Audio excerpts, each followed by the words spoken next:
G'day and welcome back to Reality Check. And this week I'm very excited to have our very dear friends Donna Nardo and Gerry and John Tedesco, the Nightcrawler team, our favourite citizen scientists from Long Island, upstate New Jersey, the people who do all the fantastic work investigating anomalous phenomena around the very interesting approaches to JFK, New York. Guys, welcome back to Reality Check. It's good to have you back here.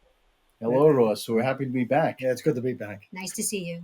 And at some stage, I've got to ask you about your take on the orb that Meagan Ourada described, our producer colleague who was in the Greek islands. And I understand you've got something to say about that. But I'm very excited to talk to you all about the ongoing work that you've been doing, because I know you've got three particularly interesting sightings cases that you want to talk about today.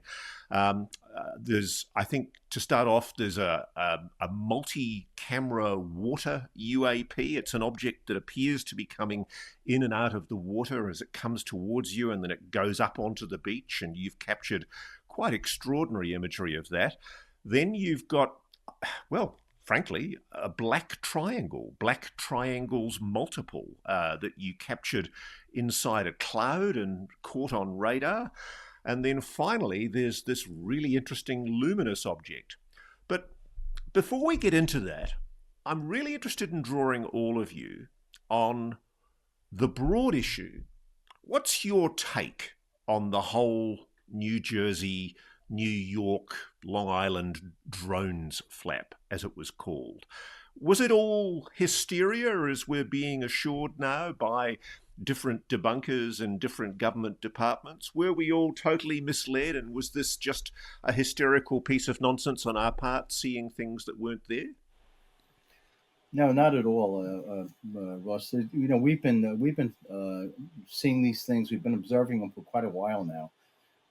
Quite recently, we had recorded some drone activity down at Robert Moses. They look like typical drones in this particular case. They kind of large, commercial type, almost 6 feet across in diameter. And this is something that we've actually reported, and we contacted the FBI about, because this is an area that the drone flight is illegal, simply because it's in the parklands near the municipal airport out here, JFK. Yeah, I mean, as I understand it, from where you guys stand, looking out from the beach towards the ocean, that's essentially the approach route going from left to right towards JFK International Airport in New York, isn't it? Yeah, exactly. And that's the thing is, these particular drones were unusual in the fact that they resembled, though, at least a couple, the ones that we got close enough to view with a zoom lens. They resembled quadcopters, but they were very difficult to see even with the infrared. They consistently shut their lights off and changed their positions. And when their lights were off, they were virtually impossible to see, except with the fact that we had night vision cameras, or we had infrared cameras. Were they visible with the naked human eye? No, when the lights went off, you couldn't even see. You couldn't see them with your naked eye. Right, No. right. But there was a set of, it looked like a set of spotlights on them, or floodlights of Yes. some sort. When those lights were on, you could definitely see. You could definitely see the extreme luminance coming off the quadcopter itself. When the lights were off, very difficult. The presentation was very difficult to see, even with low light cameras and IR. Extremely difficult to. What about noise? No noise at No all. noise at all. These things were quiet. The other thing Very is, quiet. they could have had a light absorbing paint. They were dark. They were black. That's actually a very good question, Donna, because if you're describing, guys, something that essentially looks like a quadcopter, were you close enough to have heard propellers, if there were propellers, as you would expect with a quadcopter? We didn't hear. We heard nothing from these, and we should have heard. We should have at least heard the rotor. The rotors. How close were you? yes, when they presented, they were roughly about a quarter mile away. Yeah. And then an altitude of about 700 or 800 feet. The interesting thing is they were over the water. They were off the coast. We had looked to see if there was anybody operating a remote system to operate them. There was nobody on the beach. There was nobody in the parking areas. There was no boats within range that we could see. And the first area we saw them was off the coast. Mm-hmm. And so, do you think they're really quadcopters? I mean, have you guys seen what quite a number of people in New Jersey have reported to me is that these things look like a quadcopter, or in some cases, they even look like a commercial aircraft or a light aircraft, and then they somehow change shape. Have you seen that morphing that goes on? I think that's the confounding variables here. When we see these objects, I think there's some confusion as far as what folks are seeing. At times they present and they do look like drones. There is some kind of a wing structure or something that presents away from the body of the object itself, some kind of a lighting pattern. There is a flash. That's the synchronization of the flash doesn't seem to coincide with commercial air traffic.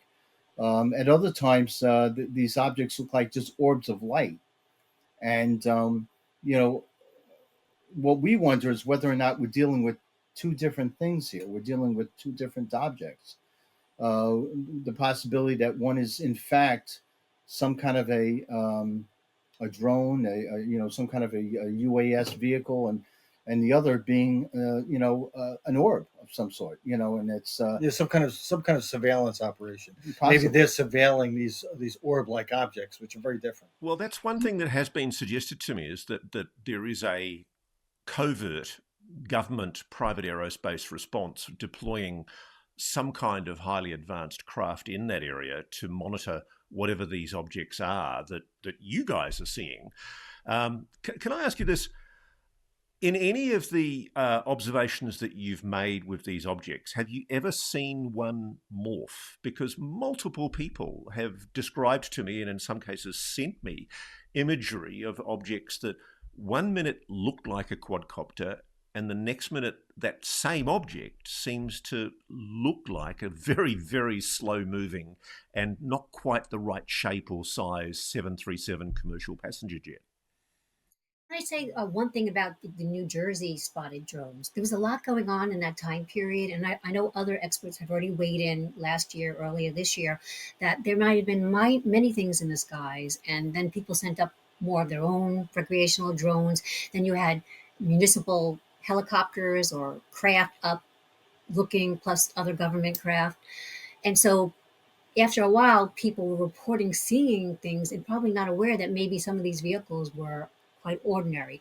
However, something that doesn't relate to like the sightings in Langley and Denmark and everywhere else all over the world, Germany, in northern New Jersey, right before the flap, there was a private company. I won't say the name. You might have come across it, everybody on X. I came across it and after the drone flap had started, and I just waited, but no one else has really picked up on this. There is a man, a CEO of this startup company. It's not a startup anymore. They do a delivery service. They're working in other states already where they deliver pharmacy items, they deliver food items. And talking about things morphing, I'm just wondering, because that morphing has been cited in New Jersey only. I haven't heard other reports of the other locales.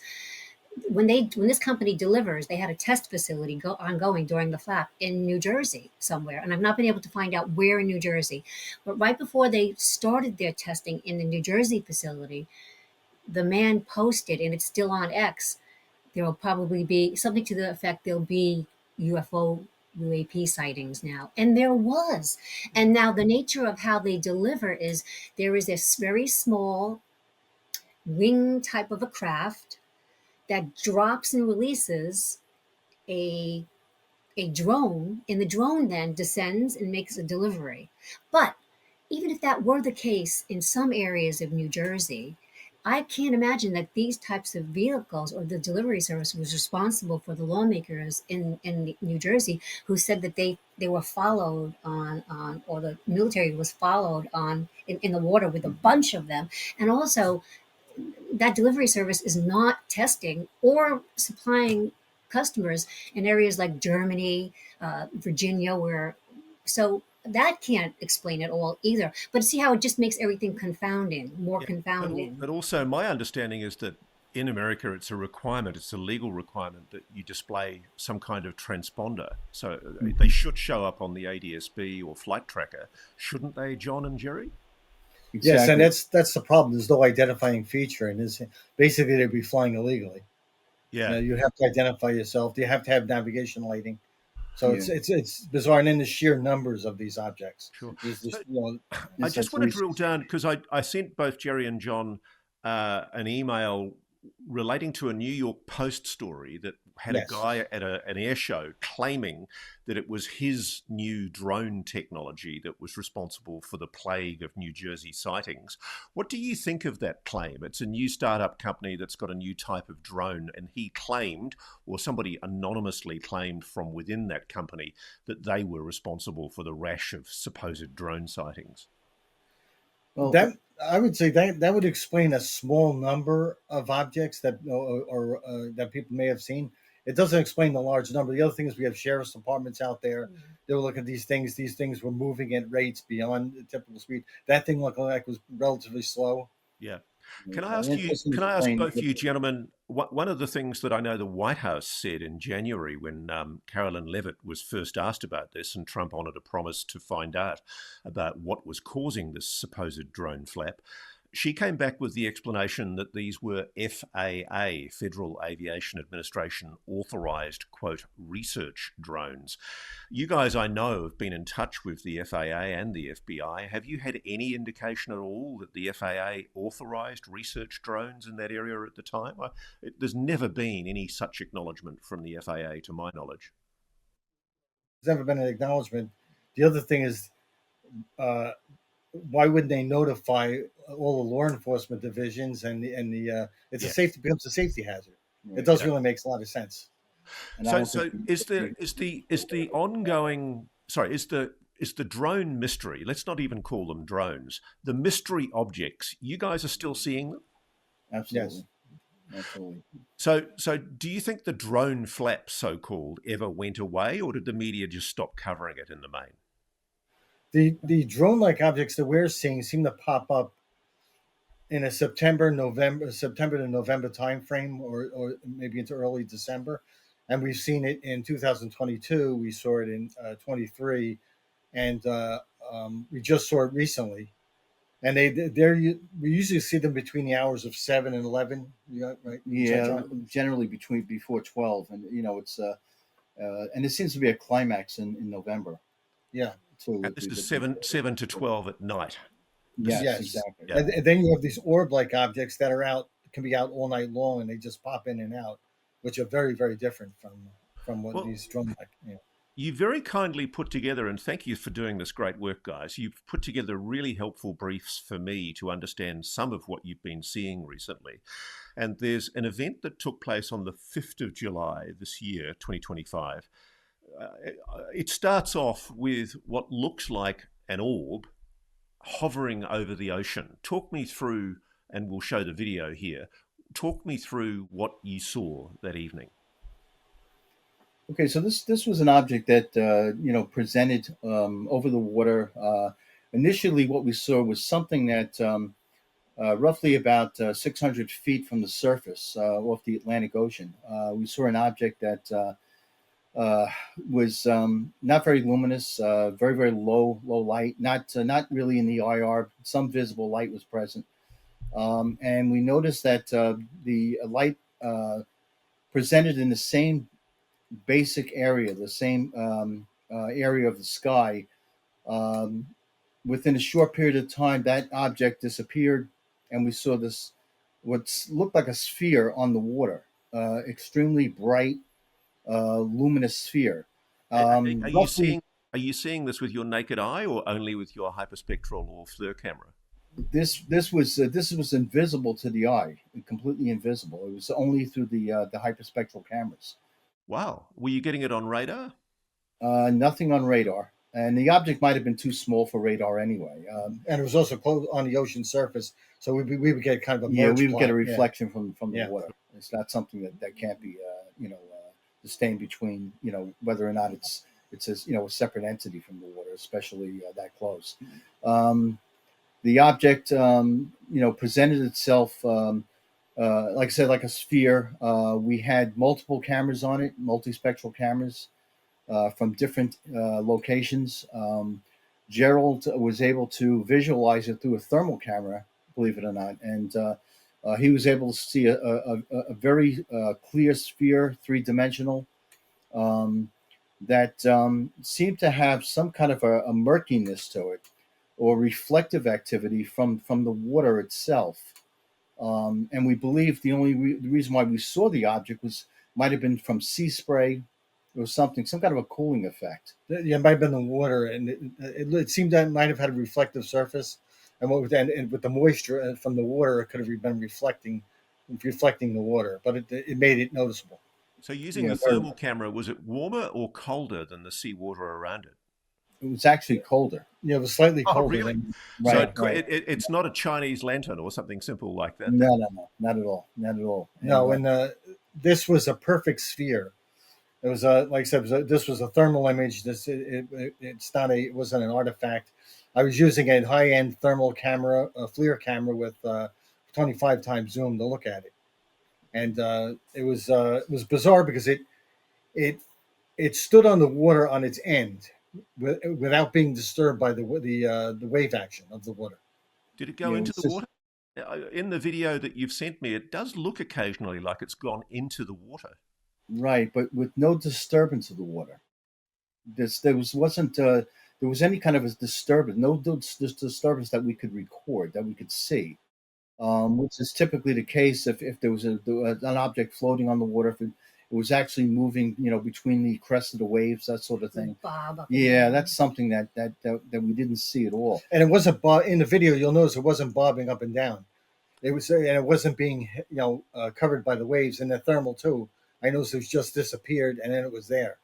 Yeah, it just I didn't see it. I didn't see it submerge. Right. So and which direction was the wind? Is it coming with the wind, or is it moving intelligently, directing itself against the wind? No. So this is the interesting thing. The wind that day was that particular time at night was moving in a northwest direction, and the object was moving almost due east. So it was moving against the wind. Wow. Exactly. And we should say it was stationary for a short period of time, and then it began to move to the east. Right. And the object at times was extremely bright. It was giving off enough luminous energy where it can be seen in the IR, the brightest thing on the surface of the water. And the interesting thing that we observed right away was that there was no reflective. There was no light impinging upon anything around the object, like the water, the surface of the water. So it seemed to be self-illuminating. That's what I don't understand is how come you can see this object with the thermal camera and the hyperspectral camera, but you can't see it with your human eyeball? Right. So again, this is something that, this might be some kind of signature management. It's just outside the range of visual range. Just to explain to our audience, the human eye has got a very narrow field of what it can see, visible light. Right. And your cameras, the FLIR camera, the thermal camera, and the hyperspectral camera, they can pick up light bandwidths that we can't see with the grade 1A eyeball. Exactly. Yeah, a far bigger spectrum. Yeah, the visible range is anywhere between about 400 to about 650 nanometers. Yeah, it's very narrow. From blue to red. So do you think this object was disguising itself to avoid being seen by the human eye? I mean, behaviorally, it would appear like that it was trying to stay hidden. Right. I mean, it's this is not something you see on a regular basis, especially something that can just go well beyond even near infrared and into a more like it's like a shortwave infrared. So that's an extreme signature. That's an extreme change. Not even aircraft lighting at times, which does offer a little bit of infrared, can move up in a range like that. Mm-hmm. Sure, and it's pretty close at this stage, because I think in your report you say it was a luminous spherical object, not visible to the human eye, but visible on your cameras, detected 140 yards, that's like 128 meters, south off the Robert Moses State Park beach shoreline, sitting on the surface of the Atlantic Ocean. Yes. It was only visible through advanced IR night vision tech with no sound. I mean, how was it propelling itself? That's a good question. we don't know. So, Ross, similar occurrences were cited by the three of us and other researchers back in the 2022-2023 period. Sometimes multiple orb-like luminous objects. And that's a good point. This is not the first time. Yeah. So that's really interesting, Donna. So this is a consistent thing that you guys have been seeing over many years. It was repeatable. Yeah. Yes. And this is something too that Russ, I just want to point out that you had a guest on recently, from Nellis Air Force Base. Yep. That described something along the fence line. Just along the perimeter of the Nellis Air Force Base out there. Yep. In the Nevada desert, and his description that some of the characteristics agree with what he said as far as his observation. This is Joshua Shelton. Exactly. Yeah. Exactly. Yeah, I found it fascinating because, in that case, there does appear to be signature management. Whatever these objects are, do you think this object that you saw on the 5th of July, do you think it was moving intelligently? Was it sort of maneuvering in a way that was clearly under some kind of propulsion?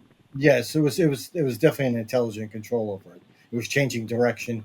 Like I said, it was stationary, moved to the east a ways, and then it made a turn towards the shoreline and came up over the shoreline. Right. Let's explore the implications of that. I mean, I find that fascinating. So there are objects that, going from what Donna's just said, it goes back 2 or 3 years for you guys. You've been seeing these consistently off this area for 3 years minimum. They are capable of stealth signature management. They can hide themselves from the human eye. They're luminous, self-propelled, intelligently guided orbs. Apparently, good qualification, Donna. And how many times would you have seen these objects? I guess over a period of about we've been out there 4 years now. We've probably seen these objects at least I'd say a dozen times or so. Mm-hmm. And have you reported? I mean, I think that in and of itself, this is one of the busiest air flight corridors in the world. I mean, this is the approach to JFK International Airport. I can imagine the FBI has got every interest in ensuring the safety of flight space and making sure there's no national security issues with undetectable stealthy orbs maneuvering in an area that's quite sensitive. Was there an interest? Is this being taken seriously? I mean, I appreciate you can't talk about the work that you've been doing with the FBI, but can you assure us they are taking the work that you're doing seriously? They're taking it absolutely seriously. Yeah, there's a genuine interest in this stuff. And that's now, because back in 2022, early 2023, when we were still involved in phase 1 of the study and seeing some of these types of phenomena, I was researching and calling the Coast Guard, all the various municipal layers, the park government, the police. I was calling Homeland Security, federal as well as state. And what I was getting was, if we were doing something in the area, one, we wouldn't tell you. Other people were saying, well, if we saw that, we would go have our heads examined. And then some people, yeah, exactly. And some people even said, because it was during early 2023, this set of phone calls, some Coast Guard officials said, well, why don't you call Joe Biden? Because he's just been shooting them down, the Chinese balloons. But that's a real worry, though, isn't it? I mean, what you have as citizen scientists, you have discovered something that is operating with stealth, intelligently controlled, signature management, outside the range of visible light from the human eye, but you say it's a three-dimensional luminous object that is clearly maneuvering intelligently. I mean, I don't understand why that's not a bigger issue publicly. You would think it would be. There is quite a bit of attention on it, though. But the FBI is quite interested in it. And I think you had 4 multispectral electro-optical infrared cameras, and you were able to eliminate prosaic explanations. It wasn't a buoy or a buoy, as we call them in Australia.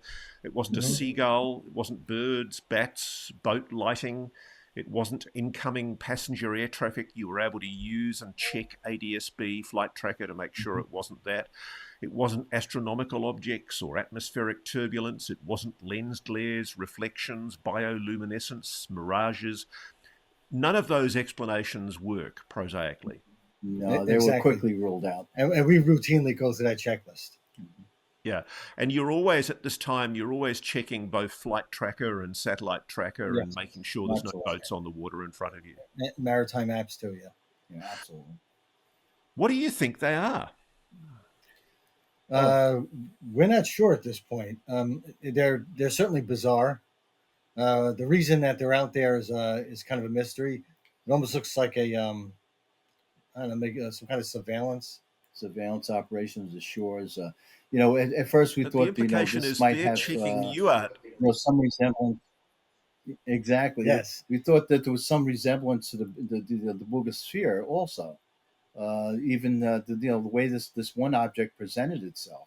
Yeah, it's funny you should mention that. I'm going to be interviewing Patrick Jackson, who has a very interesting theory. And I do think there is something to this idea that everywhere around the world, people are seeing these metallic spheres, or in some cases, as you see, luminous orbs. And it is reported consistently that these things are capable of stealth management. They're able to hide themselves from visible light for the human eye. This fascinates me. Is it a security concern for the FBI? Are they taking it seriously? Absolutely. Yes, absolutely. Absolutely. I mean, this is an ongoing, it's an ongoing thing with them. They're certainly very concerned about it. Our communication is, it's been ongoing. We pretty much present whatever our findings are. But Ross, sorry, Donna. Is it NHI or something along that? Well, I mean, the thing that worries me, Don, partnership testing of technology. Well, let's work through that. Yeah, I mean, if it's NHI, that's the option that I think is possibly the least concerning. If it's an enemy, if it's a foreign adversary with this kind of technology that's capable of ISR, intelligence, surveillance, reconnaissance, that can only be seen on hyperspectral, infrared or thermal cameras, then that's a real worry. It implies that some foreign adversary has a capability that I suspect we don't have. And unless it truly is ours and everyone is just mum's the word. Why would they test technology like that on a beach in front of John and Gerry Tedesco and Donna Nardo? I mean, seriously, you guys. John worked with the FAA early on and the Coast Guard. To get the radar permission to put together the 2 radars that are in operation. That tipped layers of government off that such a study, there would be people on the beach after hours in the quiet of the night for an extended period, serious researchers who are going to be eyeing the sky, looking for UAP or similar objects. So to me, my background as an investigator, that would be the perfect time for me to put a ruse into place and test technology. That's just one idea. I'm not saying that I'm leaning in that. I mean, the problem with that theory, though, Donna, with is the guinea pigs. Would they really want their technology demonstrated as we're doing right now? If you're the US and you've developed luminous spherical orbs that can only be seen on hyperspectral or thermal or infrared cameras, would you want that being revealed by John and Gerry Tedesco and Donna on the... We figured it out. There are so many questions, and even Skywatcher, all the other groups haven't figured it out entirely either. And maybe they're using what is coming forward to one day cloak whatever the Yeah, technology is entirely. And wouldn't that be I, a great technology for the U.S. to have? Yeah, It's just an idea.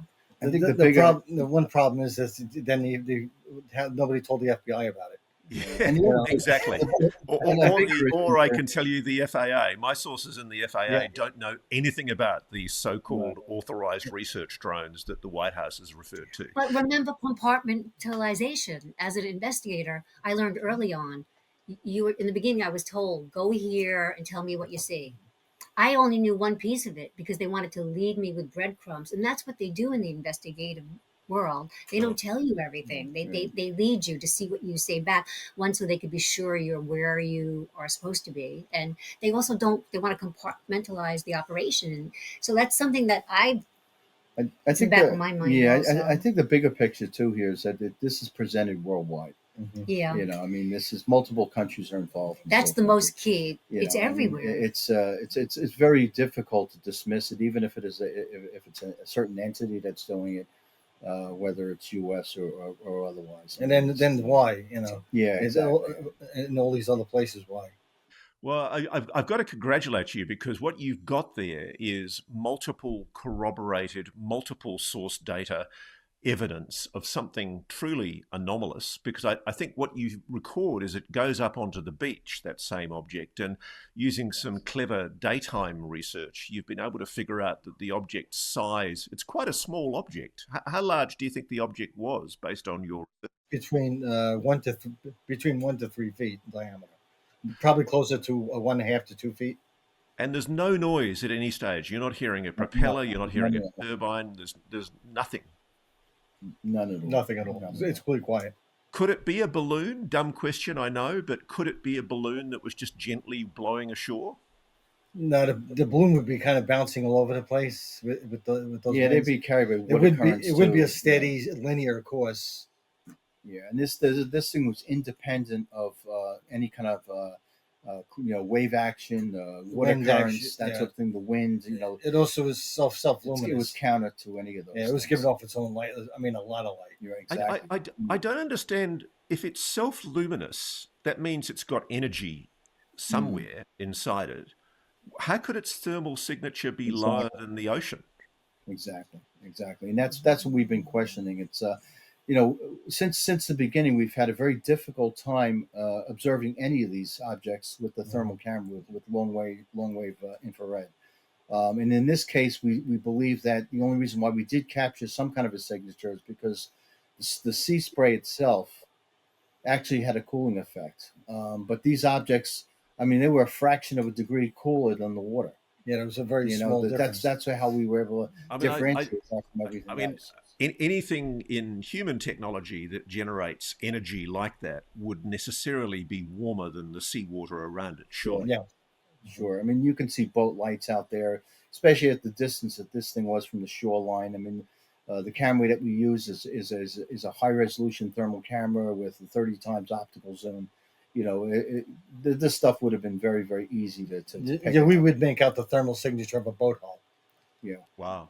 it's well So defined. let's keep on going because this there's wait, there's more from the Tedescos.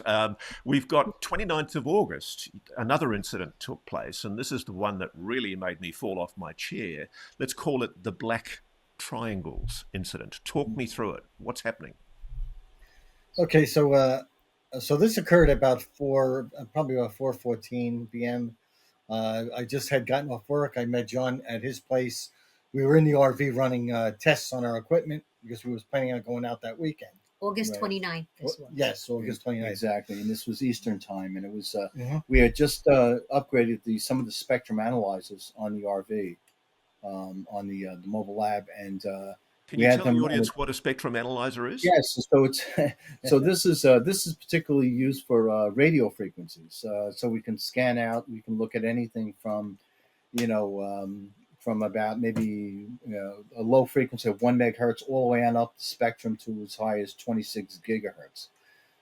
So this was scanning and going through these test routines, and we noticed that we had a signature there that was well presented, very unusual for the area, and We kind of collaborated that with the some radar data that we had. Radar seemed to align with what we had on the spectrum analyzer. Where was this object? It was in the south west sky, moving in an easterly direction. Over land in Long Island or over It sea? was the object itself was Long Island is relatively narrow. You know, I think we're only about 8 to 10 miles Yes. across, and the object we believe was over the water at that point, simply because of the distance that we were able to capture on the radar. It presented in a cloud layer, exited a cloud layer, produced a signature. Let me say one thing about the cloud layer. This was a single thunderstorm cloud in the sky. It was a nice. The weather was great. Everything else was, we had cumulus Mostly clouds clear. out there, mostly clear. And this was a dark cumulonimbus cloud. It was a very dark thunderstorm cloud, and it looked out of place when we were looking at it. As a matter of fact, it was the only one we had present. Do you think? And I this- mean, I'll say it because I think you guys, being scientists, are too careful. Donna knows what I'm going to ask. Do you think that cloud might have been a fake cloud? So Gary Nolan, he came out with us for a field study one night. He told us watch for the cloud formations. And John, Jerry, and I saw one really nasty looking, it looked like 10 motherships situated, oriented north to south one night when we were doing the field study. And I believe this was early on in 2022. And it also was a clear night, but it just looked out of place. It was dark, there were lighted portions, but it was just so humongous. And we always remember that Gary had said, look at the cloud formations. Yeah, we definitely had some oddities out there. I've had multiple people have sent me imagery. There's quite famous ones on YouTube where you see what looks like a cloud, and it's shaped just ever so slightly like a disc or a craft, and it's got the fluffy edges of a cloud, and then it suddenly maneuvers and just moves away. And I sometimes wonder whether something or someone is using clouds as a form of stealth or signature management. That's it's a Possible. possibility. The other thing I would mention is, and we look at that. We look to see if it is a cloud. We use shortwave infrared, and which does pick up moisture, and it'll actually differentiate the precipitation in the cloud or the moisture in the cloud. So we know it is a real cloud. What Right, did you do? Did you do that with this cloud that night at the 29th of August? Exactly. And this is something that we could determine that it wasn't moisture content. It wasn't moisture. So you were able to show it wasn't a classic cumulonimbus cloud, even though it looked like one. Yeah, and the object was well hidden for a short period of time, actually relatively long period of time before it emerged from the cloud body. So Donna's probably right. This is probably some kind of stealth management, some kind of intelligent stealth management by something. It's a possibility. Possibly. It could very well be. Okay, talk me through it. This is where it gets really interesting. Talk me through what happens next. Okay, so we watched an object emerge from the cloud on radar. John and I quickly got went to get our binoculars, or we have what's called a vortex binoculars. These are high-end binoculars, great optical glass. John had began looking at the cloud with those, and he told me, we both went outside. I was trying to find one of the other cameras, scrambling, trying to get one of the other cameras going. And John said there's a black object moving between the cloud, and then it was emerging from the cloud. So he gave me I found one of I grabbed my cell phone and videotaped it while John was looking at it, and we switched. And what we saw was something, originally it resembled a very black triangular or delta shape to it, or bell shape to it. It had that delta shape or a triangular shape. And was this showing up on radar at this stage, that delta shape? Yes.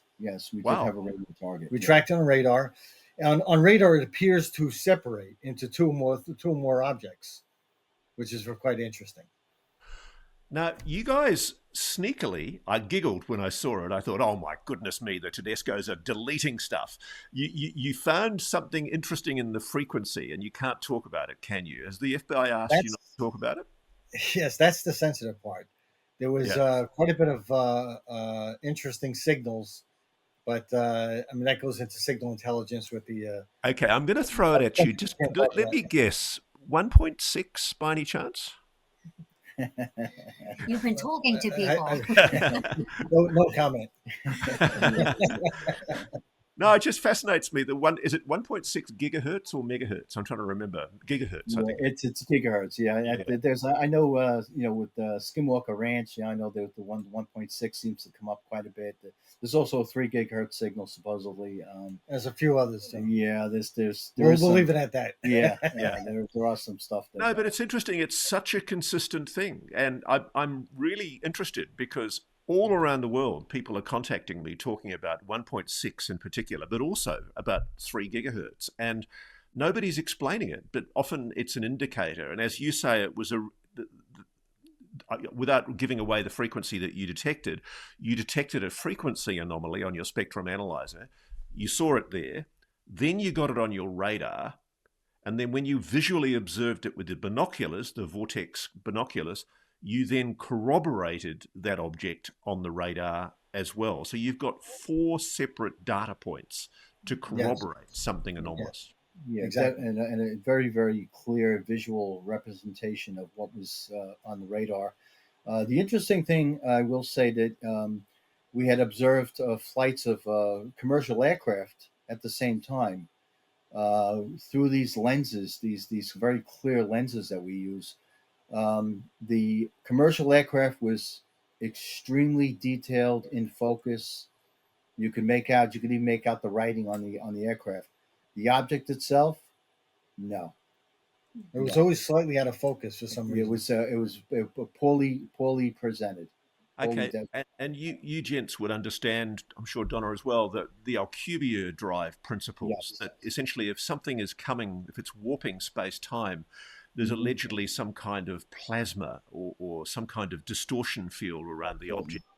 Do you think that might explain what you were seeing? That's a possibility. That's a very strong possibility. It's something we're looking into. There was also there was a shimmer around it. Definitely a possibility of some kind of field effect around it. Right. And this is something that we're actually working with another group in Canada that had just gotten a paper published. There are 2 other engineers on the Alcubierre principle with these objects, which we believe is a very, very strong possibility. And it kind of explains the visual presentation of these objects, is also the radar anomalies that we've been getting, the distinct interference patterns. So you've presented on this data. I think you recently gave evidence at a Northwest US MUFON 2025 symposium in October. What was the reception? What's the scientific reception? Are you getting good peer review? Are people trying to find prosaic explanations for what you're offering here? Nothing that was addressed on the objects we had seen, but there was a good group of people that were invited there. I mean, they had Dr. Avi Loeb on there. They had Dr. Rudy Schild, I think his name is, Frederick Udall, Dr. Keith Taylor, of course, he presented with us. But it was a nice international representation of researchers. What I love about this is, just in the last week, of course, we've had Dr. Beatrice Villarol's extraordinarily interesting work with the geostationary orbit transients that have now been accepted for peer review. You gentlemen are in a position, I think, to publish. Are you looking to publish in a peer-reviewed journal the work that you've done? Yes. We have 2 peer-reviewed published data sets when we were originally out, and then we published a paper on these on these interference patterns we were getting on radar and these long delay echoes, and we were suggesting the possibility of an Alcubierre type warp drive as a possibility.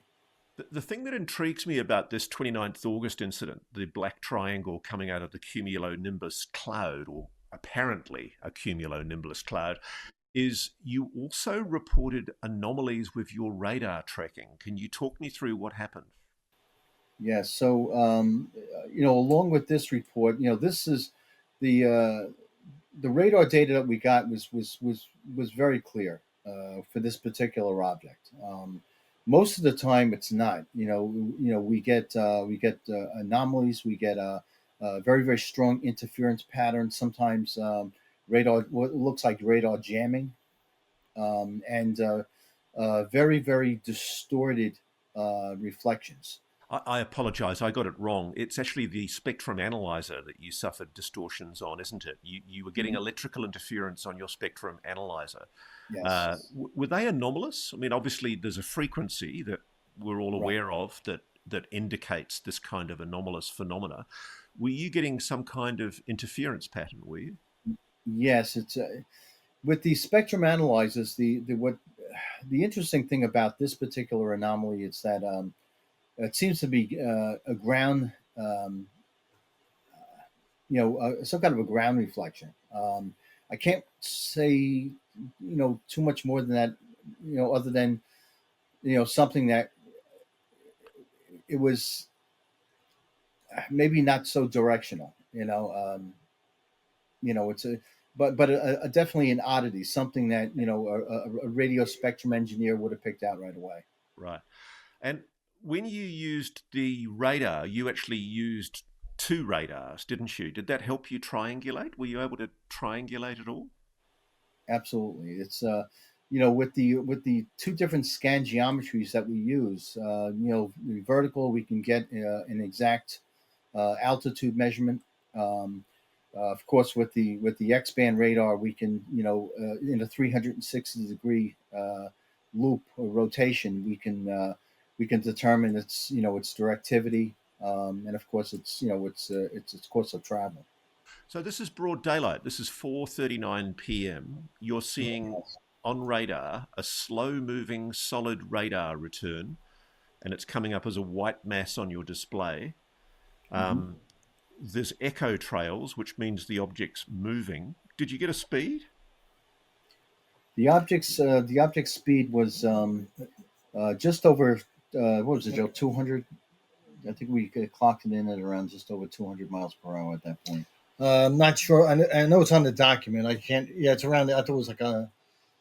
It was 100. It might have been 200 miles per hour. 220, maybe 220. Yeah, it was just over 220, maybe 225. But this isn't a balloon, basically. It's Not a kite. We that's something we had looked into. Is we checked the air currents at that elevation, and I think the wind speed was probably about 14 miles per hour. Yeah, between 14 and 16 miles per hour at that point. I love you guys. Every time I ask a question that might provide a prosaic explanation, you're 10 steps ahead of me. You've really done your homework. I just love it. It's great. You basically see these things on these Vortex 5000 binoculars, and you spot very clearly a black triangle. Can you estimate the size of the object based on the distance that you were able to triangulate? That was something that was more difficult. Really couldn't determine. I don't think we were able to determine the exact size. Yeah, that that's what, we have some estimations that I mean, it could have been it could have been the size of a large automobile at that point. It's but generally, anything I'd say that was within about 20 feet in diameter. But the clearly important thing is that there's nothing that can be explained using the ADS-B data. There's no flights that are nearby that could explain this object. Not with this object. No. There was no correlation at all. So what was it? I mean, you're seeing a black triangle, hundreds of feet in the air. Right. I mean, what is it?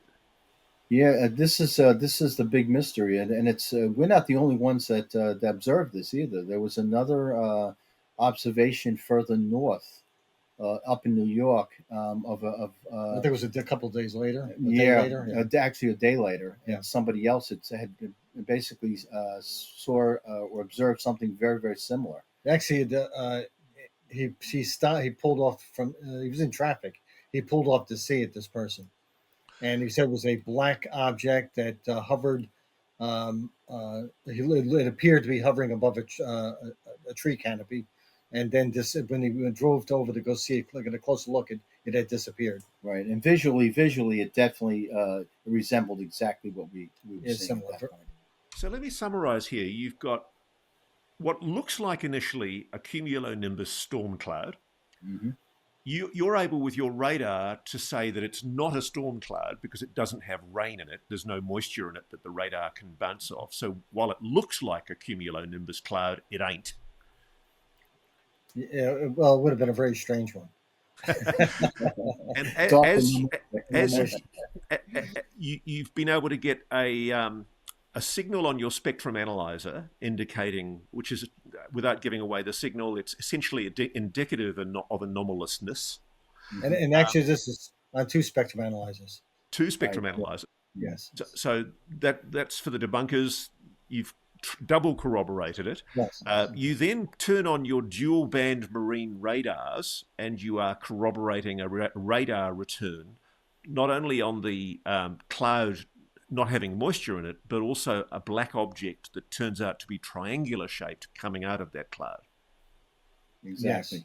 And redundancy is key. Right. And with these radars, with X-band radar, we have at this particular frequency, we have a very, very short wavelength.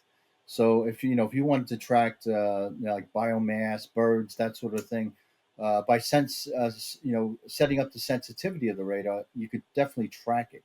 So we can see moisture in the cloud layers. If there's a significant amount of moisture, a storm cloud, that sort of thing, we would have picked that up right away. And that wasn't showing up on the radar. No. And what I do like about all three of you is you are always looking for a prosaic explanation. You're not woo. You're not inclined to default to the UFO aliens explanation.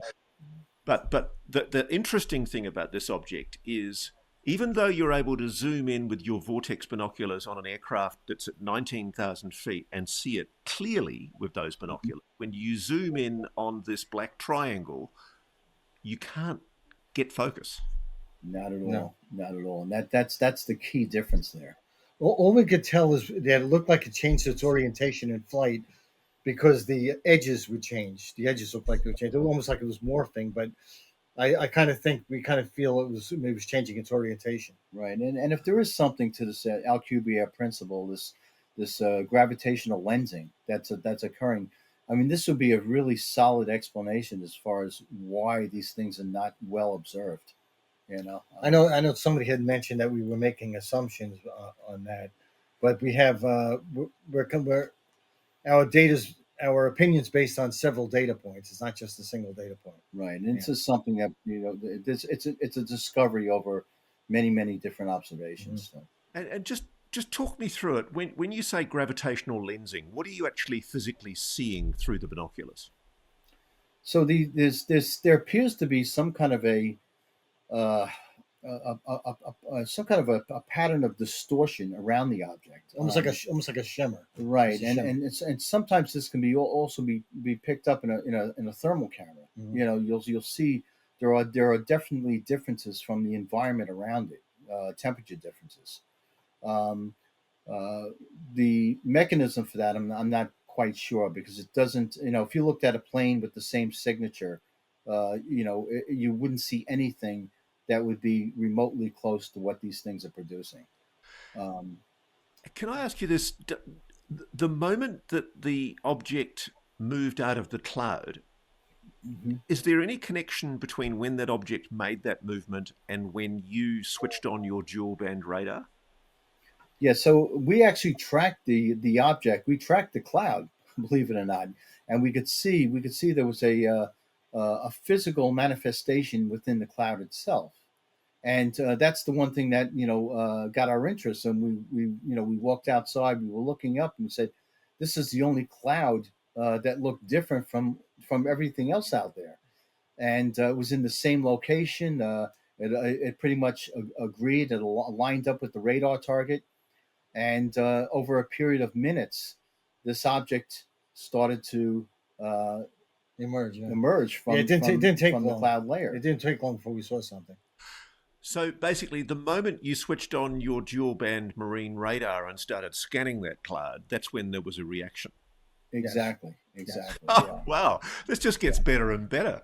And when you watch the object depart the cloud, it's flying at least 100 to 200 miles an hour. So it's flying faster than the wind. It's clearly under some kind of intelligent directional control and propulsion. Do you hear any engine, or is it too far away for you to hear any kind of... We should have heard something. It was completely quiet though. Right, right. Yeah. And living as close to the airport as you know, this is my residence, and you know, I'm literally 2 miles from the local airport there. It's you know, MacArthur Airport. So you know, I see aircraft coming in and out all the time, and you know, I've seen plenty of them to realize when they present sound wise, you know, the distances, what they look like, you know, and various different presentations. This object certainly didn't align itself with anything prosaic. This stood out as very strange. Okay, so we've done 2 objects now in your list. There's one more to go. But clearly, something demonstrably anomalous in each of these examples is operating intelligently and appearing to be conducting... You're looking at it, but it's looking at you. It's doing ISR. It's surveilling you.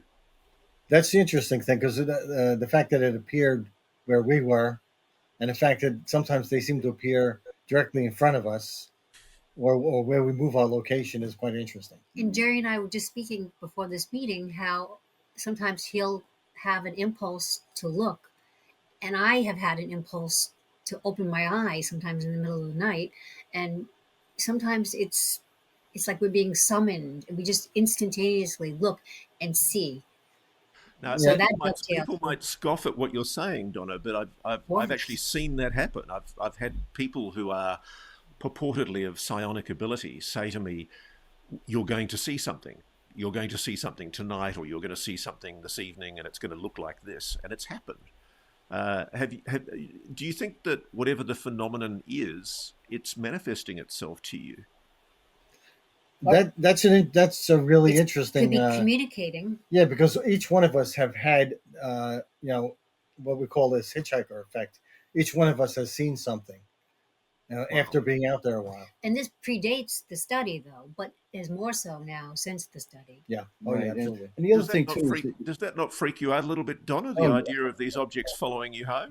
Absolutely yes. not. One time you said on the show when John and Gerry were showing you a video, was that Donna that I heard saying, "I hope we don't get taken"? No, we were out there saying, "We want you to come here. We want, you know, I want to be with them when they have another close encounter, and we want to be taken. We want that. We want that experience, because what better way to research this phenomena than to become a part of it like that?" Well, make sure you We're bring not back scared. make sure you bring back John and Gerry the plans for the Alcubia. Yeah, John and I have a different attitude. We don't want to be. That's not true.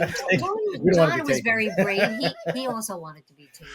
Okay, so let's go to the 4th case, 4th of July, and I guess a lot of people, as soon as they hear the date 4th of July, they're going to say, "Look, this was fireworks, or it was some kind of Chinese lantern."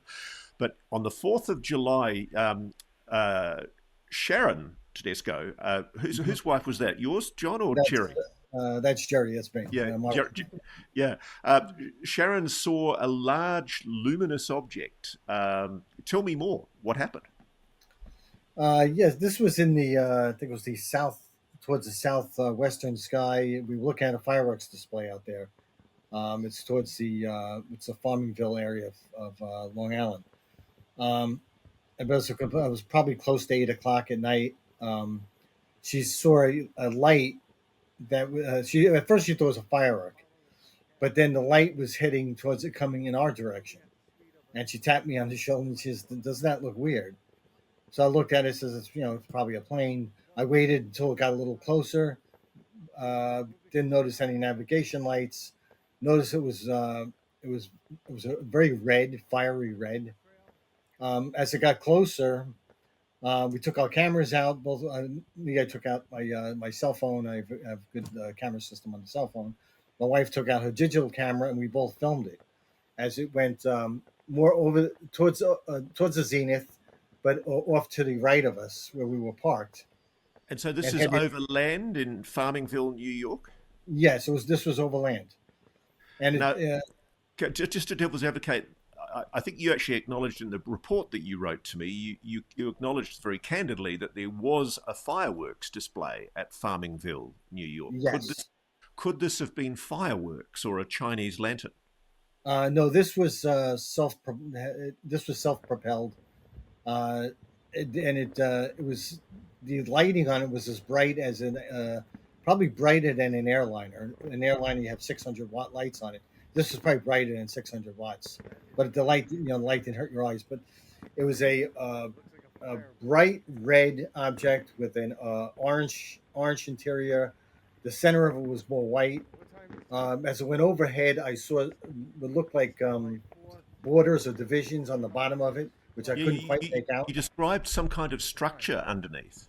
Yes, it looked like it was a divided structure. Probably some parts were embossed, or they were raised, so Any it gave noise? no noise at all. It was completely quiet. How high was it off the ground? Would you have expected to have heard it if it was propellers or a turbine? I estimated it to be between 500 to 1,000 feet off the ground, probably So close to you should 1,000. have heard it if it was props. Oh yeah, absolutely. And this was probably about the size of probably a small car, the size of a car. Was it cylindrical? It had an oval shape to it when it went over, but as it passed us, it assumed a round, very spherical shape. And in the videos and in the photographs, I mean, if you look at those, you could see that it was emitting some kind of vapor, uh, trailing vapor, as opposite the direction it was headed. It was headed north towards another fireworks display. It made a slight turn to the right, and then we lost sight of it. And then So what was the interesting thing is the same thing repeated again with another object, or the same object taking the same path just minutes later. So what was it? What's your theory about what it was? Um, I have no idea. It was very strange looking. It did look like some of the fireball like orbs we were seeing off the coast from time to time. Right. But this one I had a much closer view of it. Right. I think there was another witness further north also. Yes. That saw the same or similar object. So I did reach out to the FBI. Of course, they have a report. We did talk. They had gathered a report from New Fork, which tracked another witnesses further up north, upstate New York, which would have been the same path this object took going north. It was an area called Burnt Hills, New York. Can you just explain to me? I know why, but just for the benefit of our audience, why is the FBI, as a federal law enforcement agency, taking such a close interest in the issue of unidentified objects hovering in secure airspace in and around New York, New Jersey? What's the issue with the FBI? Their primary issue is national security. Is it a safety concern? Who's flying them? And the fact is, nobody knows who's flying them, including the FBI. Right, and it's still their day jobs are still domestic, And it's funny because that's the thing that I don't understand is why the news media in the main has bought into the explanation that all of this was just hysteria. I mean, I noticed that a well-placed article in a stooge journal, the Wall Street Journal, recently suggested that the whole drones flap was just a hysterical reaction to known aircraft. And the same line's been peddled for all of the sightings across Western Europe, Denmark, Norway, France, Germany. There's been pushing of this line that essentially the public's just got hysterical and misguidedly seen things that weren't real, when in fact they're just perfectly explainable as prosaic objects, aircraft, balloons, drones. In summation, what you're saying here is you've picked up 3 highly anomalous objects that are not conforming to prosaic explanations. Agree? Exactly. Absolutely agree.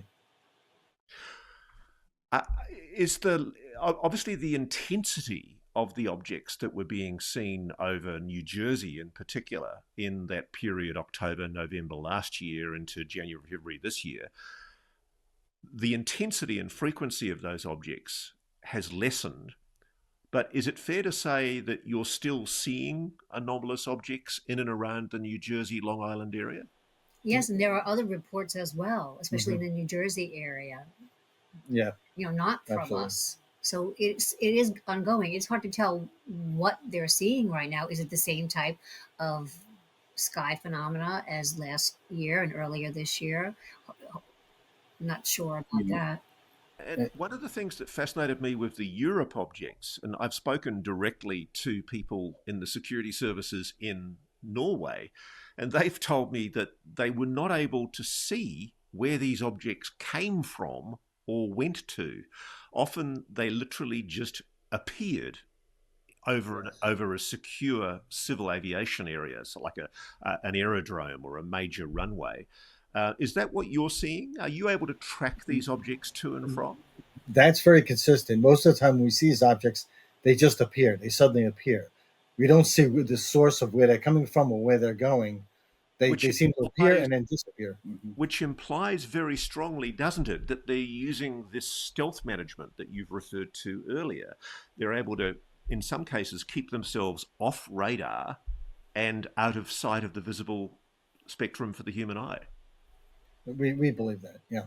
Exactly. And the other thing too is, again, to go back to this, differentiating, what we're seeing. You know, I think folks just put everything together. Whether it's these drone-like objects, and that would seem to have a time frame when they present in some cases, and then we have these orb-looking objects that seem to be present all the time. They're just out there.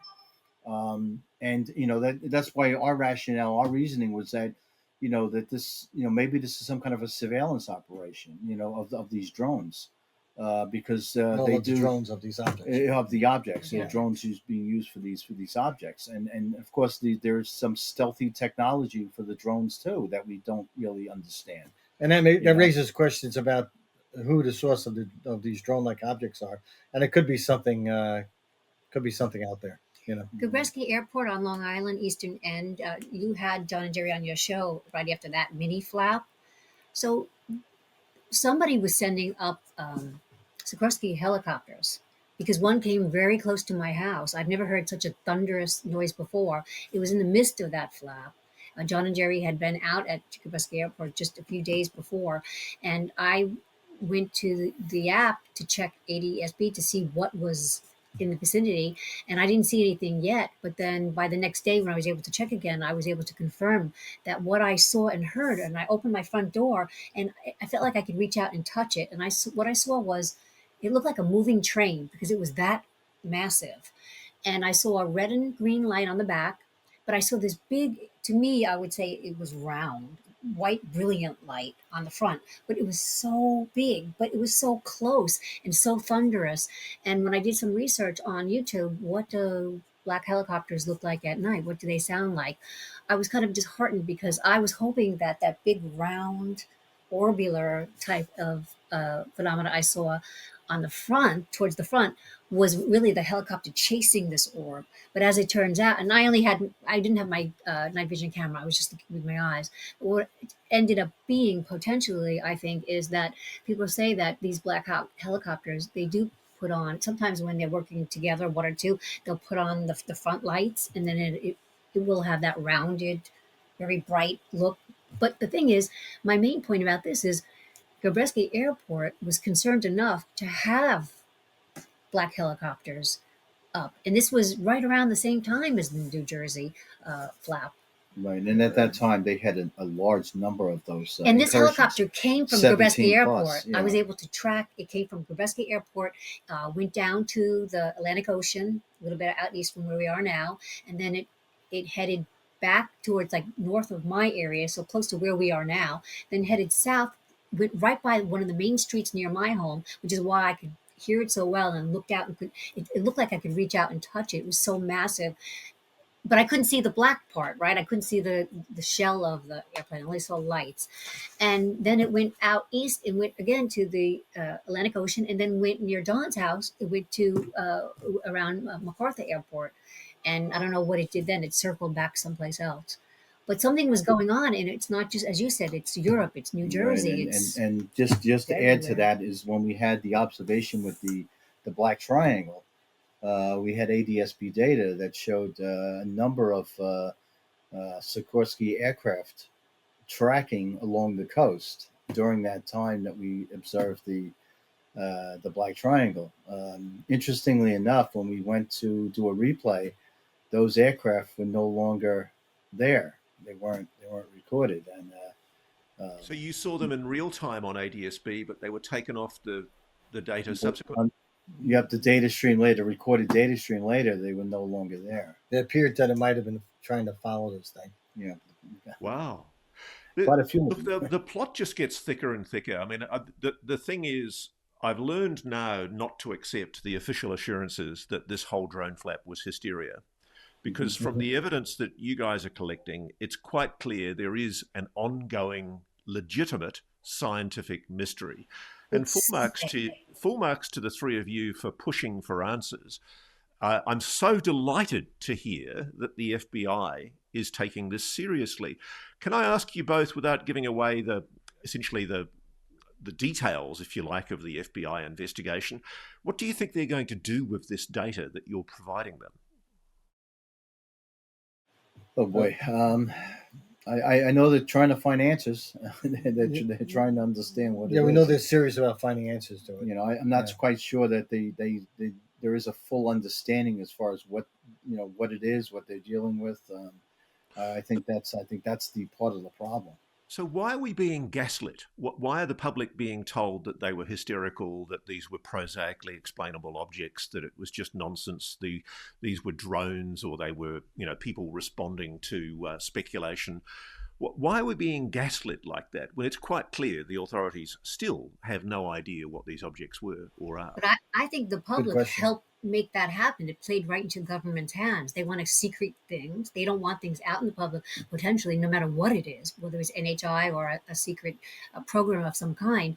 And so by the public's giving attention to people's sightings, and then more sightings, and then the local governments send out vehicles, and then the federal government sends out vehicles, and then the government is able to sit back and say, well, see, it's just a flap, a nonsense flap, and the public's going crazy. That's just a regular helicopter. That's just a regular plane. And so the whole notoriety of these situations plays into the government's hand, and then they could sit back and say it was nothing, and then we get no further into finding out what it could have been.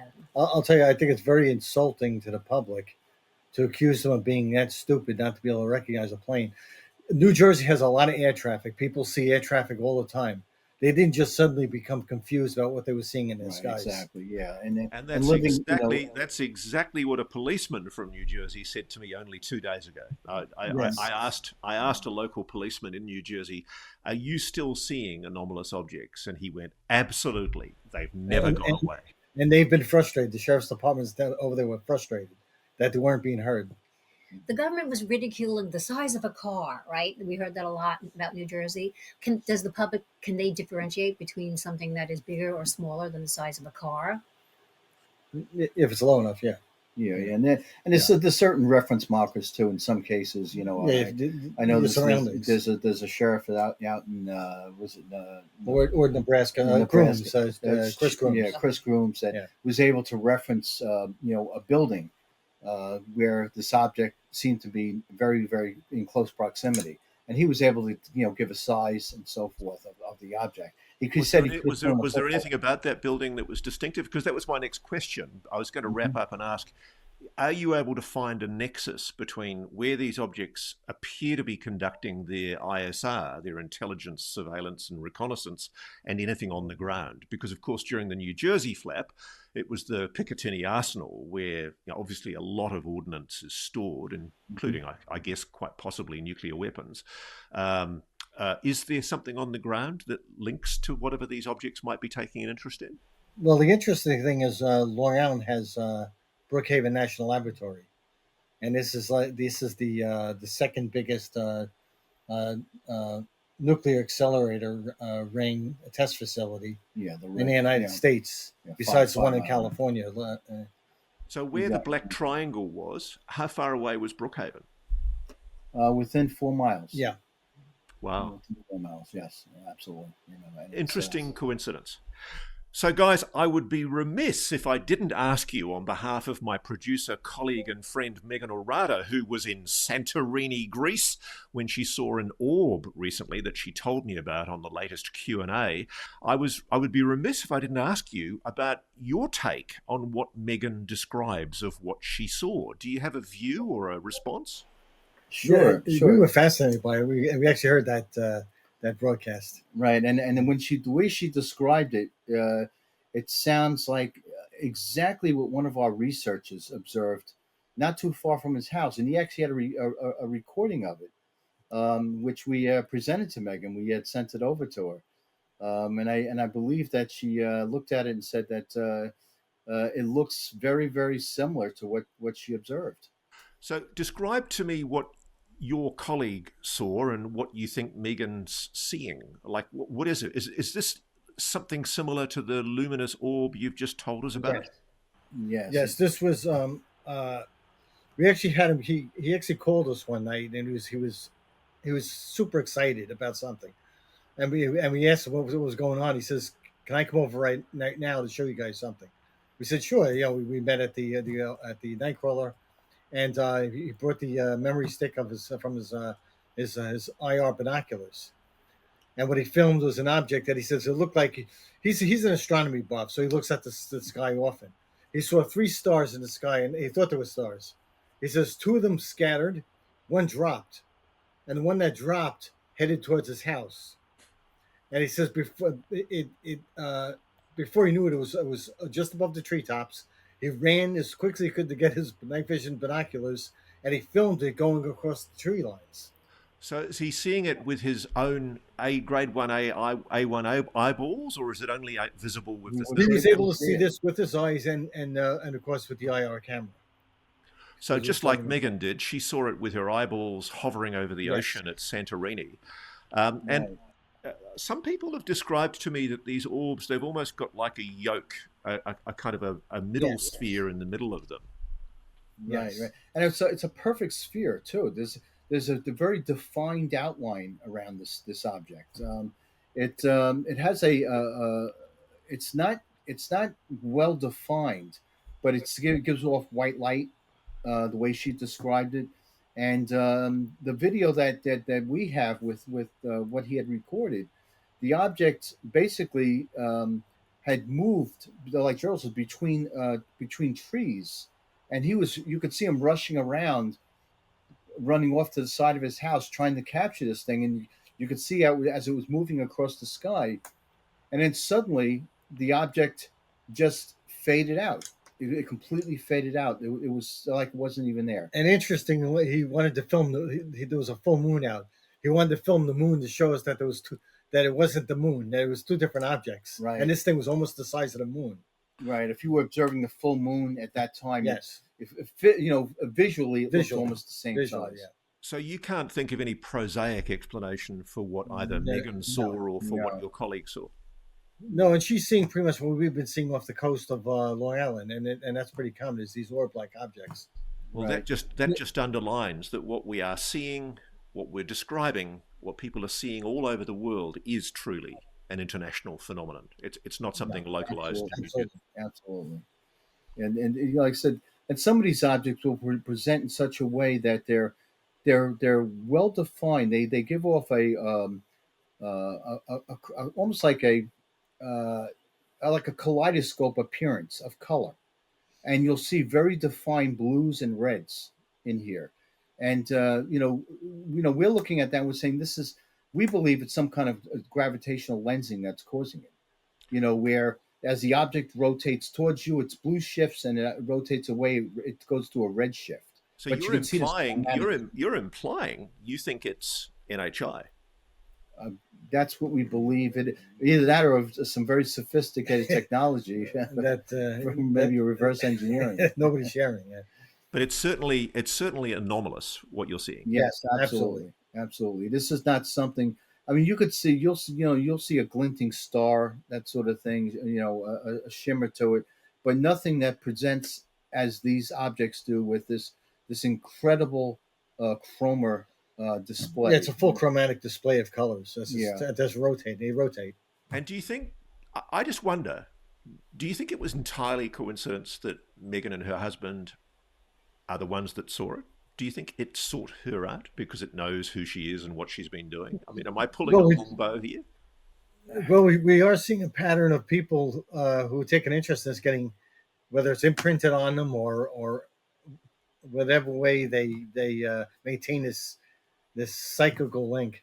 And it sounds like it was relatively close to I mean, the way she described it, it sounds like the object was, within a quarter of a mile from where she was viewing it. It's intriguing, isn't it? That idea that the phenomenon may well be trying to twig the awareness, the consciousness of people that are taking an interest in it. Could very well be. Could be some kind of entanglement. I don't know. Well, it raises more questions than it answers. Donna, Nardo, John, and Gerry Tedesco of the Nightcrawler team, I take my hat off to you guys once again for providing us with compelling, insightful, corroborated data that I think adds to the mystery of whatever these phenomena are. Thank you so much for joining us. Thank you, Ross. Thanks for your coverage. We appreciate it. Before we go, please don't forget to send in your questions for our weekly question and answer. You can email us at realitycheck@newsnationnow.com. We look forward to hearing from you. Thank you for watching. Subscribe below and download our NewsNation app right now on your phone, and you will get fact-based, unbiased news for all Americans.